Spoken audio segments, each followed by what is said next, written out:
Here is some background on The Lord of the Rings. The Lord of the Rings is set in Middle-earth, which is a fictional world. They live in medieval times and have a ruling monarchy. The heir to the throne, and the supposed to be king during this time, is Aragorn. There is a place called the Shire, where tiny half-sized people called hobbits live. The important hobbits to remember are Frodo, Sam, Merry, and Pippin.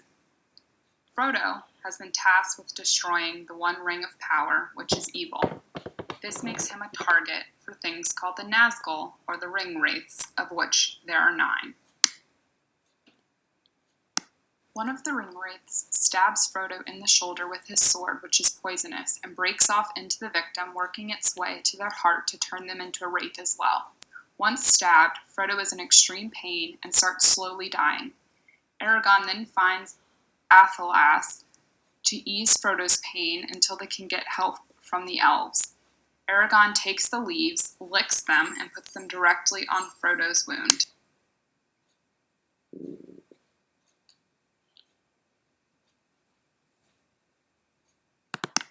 Athelas was brought to Middle-earth by the Númenóreans before the First Age, and knowledge of it was lost over time until in the Third Age only the elves and the Rangers of the North remembered its properties. The weed is more powerful in the hands of the royal bloodline, or the king, such as Aragorn. The scent of the leaves is also said to have a calming effect.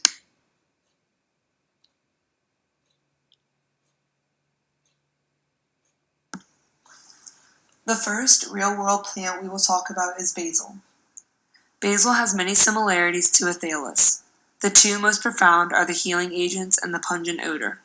Basil contains essential oils such as eugenol, citronellol, linalool, citral, limonene, and terpeneol, which have anti-inflammatory and antibacterial properties.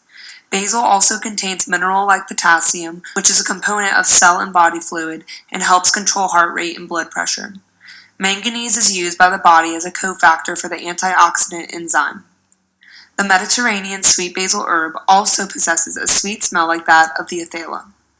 Basil has been claimed to be the king of healing plants. One difference is that basil does need a lot of light to grow and would not be able to survive in thickets. The next plant we will talk about is wintergreen.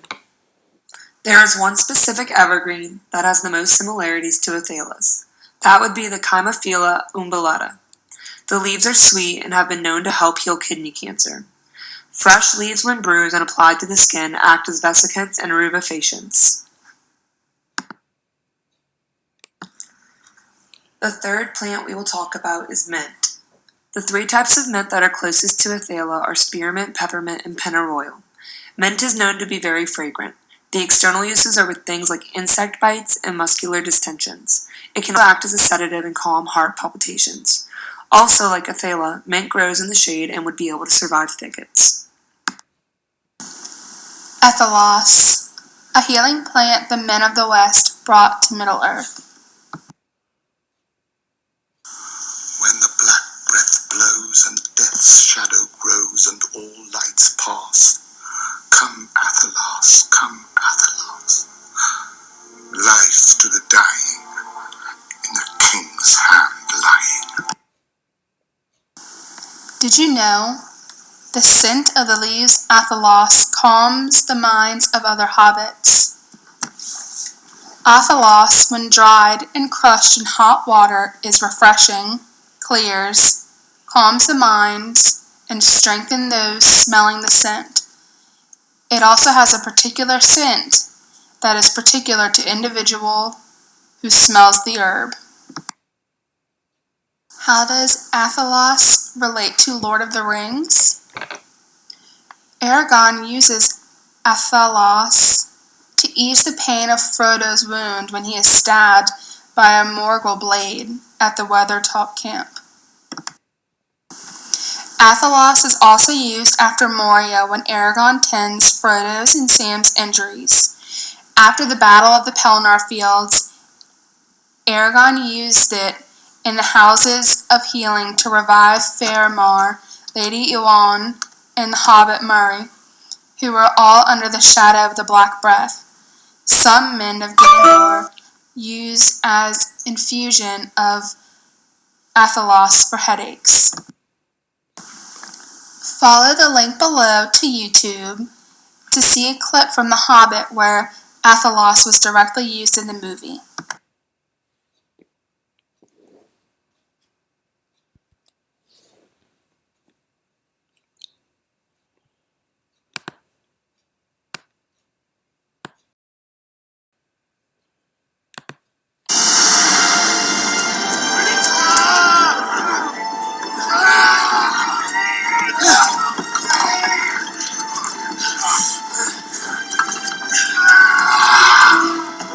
Holding down.